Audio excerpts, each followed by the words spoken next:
Estamos aqui com a doutora Cláudia Fachin, psicóloga e especialista em autismo, que vai nos esclarecer sobre as questões mais relevantes sobre o tema.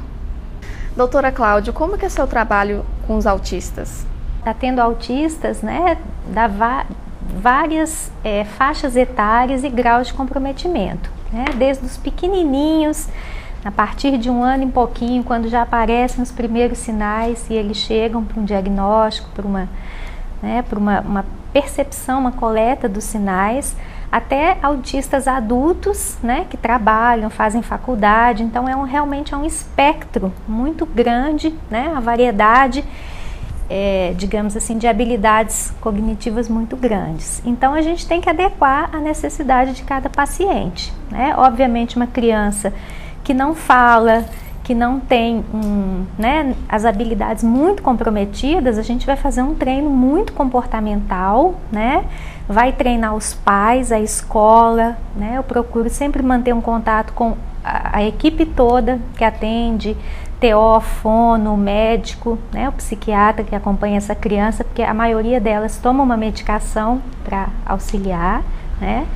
Agora, quanto mais habilidades esse paciente tem, né, uma criança já mais velha, uma criança que frequenta a escola regular, uma criança que consiga acompanhar pedagogicamente a turma, né, o trabalho é diferente, é mais voltado mesmo para as habilidades que estão comprometidas, mas também para problemas emocionais que acompanham o quadro. Né? Também os adultos, né? Então, bom, o que a área está comprometida na vida é a área social, né? A profissão, é o relacionamento pessoal, né? Então aí o trabalho já é mais cognitivo. As mães aqui de Contagem, elas reclamam que as escolas não têm mediadoras para seus filhos. O que seria ideal para a educação dos autistas? Isso é um problemão, né? Porque o que acontece? As crianças pequenas, não verbais, ou mesmo as verbais, mas que não conseguem acompanhar a turma como é o esperado, o andamento, elas precisam de uma mediadora ou uma estagiária, né, que sirva de apoio, né, que seja uma intérprete da professora em sala de aula. Então vai auxiliar essa criança, mediando as atividades, mesmo auxiliando a criança, proporcionando a essa criança o máximo de inclusão. O que seria inclusão? Ou seja, adequar o conteúdo que está sendo dado em sala de aula ao nível de capacidade dessa criança. Só que aí o que acontece? As escolas públicas, né, a CEMEIs, por exemplo, teoricamente tem essas monitoras, né? Porém, a gente está vendo que na prática não é bem assim, né? As mães têm reclamado muito de que ou não tem estagiárias, ou elas são substituídas, ou não estão incluídas ali no plano da escola naquele semestre, e a criança fica realmente sem essa pessoa, essa tutora. Na escola particular, não há como a escola custear essa mediadora, ficaria muito caro, né? Então, quem tem que bancar, quem tem que pagar essa bolsa para essa estagiária são os pais. E aí onera muito, porque os pais já têm a mensalidade escolar, tem todos os profissionais que em geral são a TO, a fono, a psicóloga, o médico, né? Então, mais uma bolsa para essa mediadora fica caríssimo.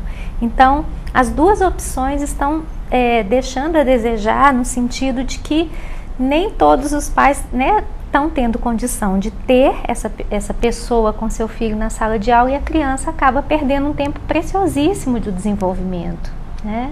A falta dessas mediadoras prejudica o desenvolvimento intelectual dessas crianças? Muito, muito, porque você imagina, a criança está em sala de aula, ela não está conseguindo compreender as instruções, né? Muitas vezes ela tem uma hiperatividade, uma agitação muito grande, está correndo, está brincando, está atrapalhando o desenvolvimento do resto da turma. E muitas vezes, o que a escola, né, como é que vai fazer? Dar uma atividade paralela para essa criança, para conseguir dar aula, né? Não consegue engajar a criança na atividade, aí passa o ano, no ano seguinte o grau de exigência já é maior, a criança não venceu nem o ano anterior, já vai para o ano seguinte prejudicada, defasada, e o que que a gente vê? Crianças que vão chegando aos 8, aos 10 anos, né, com um atraso enorme, né, sem saberem aprender a ler, sem aprender a escrever, muitas vezes falando muito pouco, e aí já é tarde demais, né, porque o momento de intervir, de começar a intervir é cedo, se possível aos 2 anos ou antes, né, quanto mais cedo for iniciada a intervenção em todos os segmentos, né, não só dentro de sala de aula, mas quanto mais cedo melhor, né, não adianta uma criança com 10 anos começar a ter uma intervenção nessa idade, aí o prognóstico é muito ruim mesmo. Com assistência, essas crianças autistas, elas podem se tornar adultos sociáveis? Sim, a princípio a gente tem que lidar com vários fatores, porque o autismo, ele não tem cura, né? Não, a gente não trabalha com cura, como por exemplo, tô com uma infecção, vou tomar um antibiótico, vou me curar, né? Não, o que a gente tem que fazer? A gente tem que identificar quais os prejuízos, né? Qual que é o grau de comprometimento dessa criança, intervir em cada um deles, né? E buscar diminuir o máximo possível a defasagem em relação ao grau de desenvolvimento normal, né? Então, eu tenho pacientes hoje que eu comecei a atender com 2 anos e eram muito graves, tinham problemas comportamentais seríssimos, como bater cabeça, se morder, né, se automutilar, vomitar cada vez que comiam, porque tinham problemas sensoriais também. E hoje, praticamente, você vê um ou outro traço. Hoje a criança com 6 anos, ela está alfabetizada, ela está no mesmo nível da turma, né?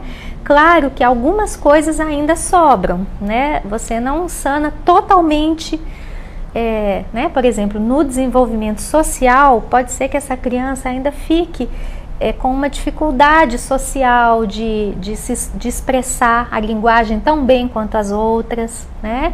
Mas o prejuízo diminuiu muito, né? E acaba passando despercebido aos olhos de pessoas que não conhecem profundamente, né?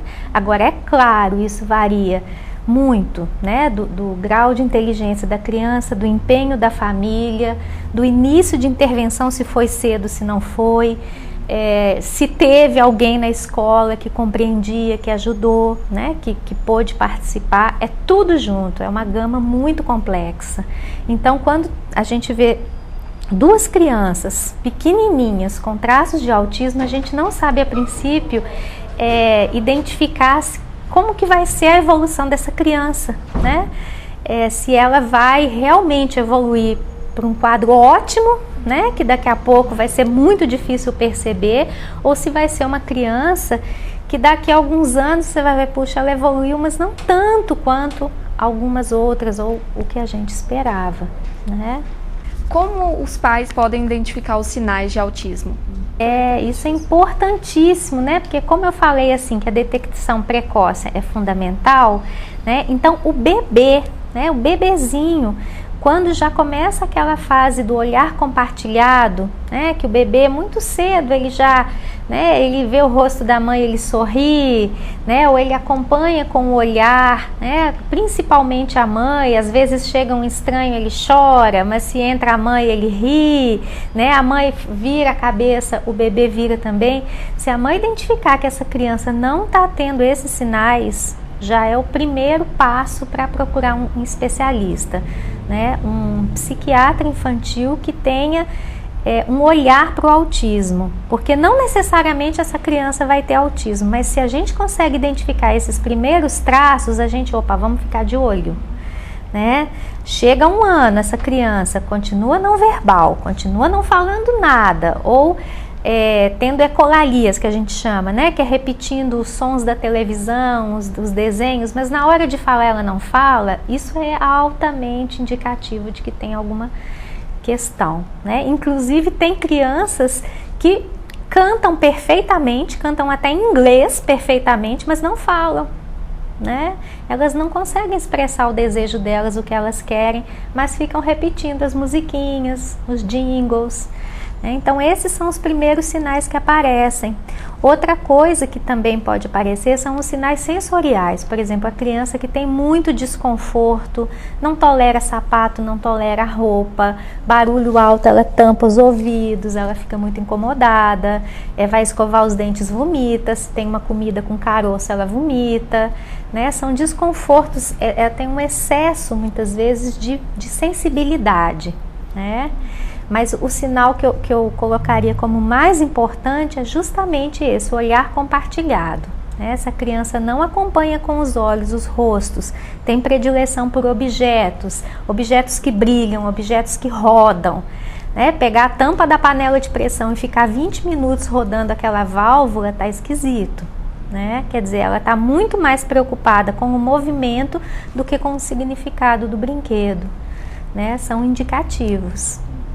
Os pais que não possuem condições de bancar um tratamento particular, existe uma busca no setor público que pode ajudar eles? Existe um projeto, na teoria, que as CMEs aqui de Contagem, teriam um quadro muito bom com as estagiárias, as mediadoras que acompanhariam, e na verdade isso não acontece. A gente não tem... aqui eu não conheço, pelo menos, posso estar enganada, mas no setor público, médicos, por exemplo, pediatras que sejam treinados com essa finalidade de reconhecer esses traços, equipes da prefeitura ou mesmo, com iniciativa ONGs, por exemplo, que tenham profissionais, psicólogos, TO, fono, é muito precário, muito precário. O que a gente tem visto, até através do Grupo A Mais, que foram mães com iniciativa particular que se organizaram e estão tentando, assim, até superar as forças delas, assim, está indo além do que seria humanamente possível para conseguir contatos, por exemplo, conversa com profissionais que podem ceder seu tempo, que podem, mas tudo iniciativa particular. Eu não conheço e eu busco bastante para poder indicar, porque a gente sabe, e é comum ter mais de uma criança autista na família, e aí piorou, porque aí a família está desamparada em todos os sentidos, na escola, no setor médico, no setor de atendimentos da saúde, vai fazer o quê?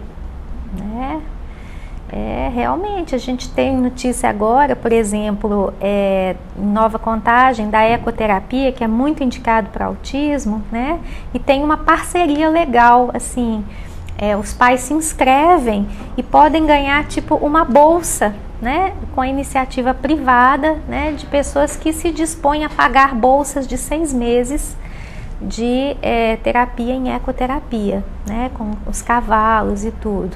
Ou então essa bolsa é de 50%, os pais pagam uma sessão e esses padrinhos, que se chama, pagam a outra. Muito legal, muito bom, mas está muito pouco, muito pouco. Eu acho que todo mundo tem que saber o que é autismo, e felizmente isso está crescendo muito rápido, porque assim, há 10 anos atrás isso era um bicho de 7 cabeças, mas começou a se divulgar, teve uma autista na novela, teve uma série no Fantástico, e aí as pessoas começam a conhecer, e aí parece, nossa, teve uma epidemia de autismo. Não teve uma epidemia de autismo, simplesmente as pessoas aprenderam a reconhecer, Então, assim, é muito importante que amanhã tenham passeatas, tenham panfletos, comunicados, não só amanhã, o tempo todo, mas assim, já que tem uma data, e assim, os holofotes vão estar voltados para essa causa, que todos possam conhecer e quem sabe, porque a gente sabe que no sistema público nada acontece de um dia para o outro, tem que ter um planejamento na verba anual. Então, quem sabe, aos poucos começa a se incluir metas para o ano que vem, começa a colocar, então vamos fazer valer as leis, aplicar as portarias E além disso, se cada pessoa, cada família, as mães, os pais conhecerem o pouco que existe, as leis, as diretrizes que já existem, né, no sistema público, essas mães, essas famílias podem começar a cobrar, né? Então, olha, eu tô aqui, né? Eu tô aqui com essa resolução, ou seja lá o que for, e procurar, né, realmente cobrar, valer o direito, né? Assim, pouquíssimas famílias sabem, por exemplo, que agora a criança autista, ela tem direito, né? A escola tem que aceitar uma mediadora, isso é uma lei, né? Então a escola não pode falar assim, não, a gente não aceita crianças autistas aqui, a gente não quer mediadora, né? A gente não aceita, não é, ela tem que aceitar. Então, o conhecimento é a principal ferramenta.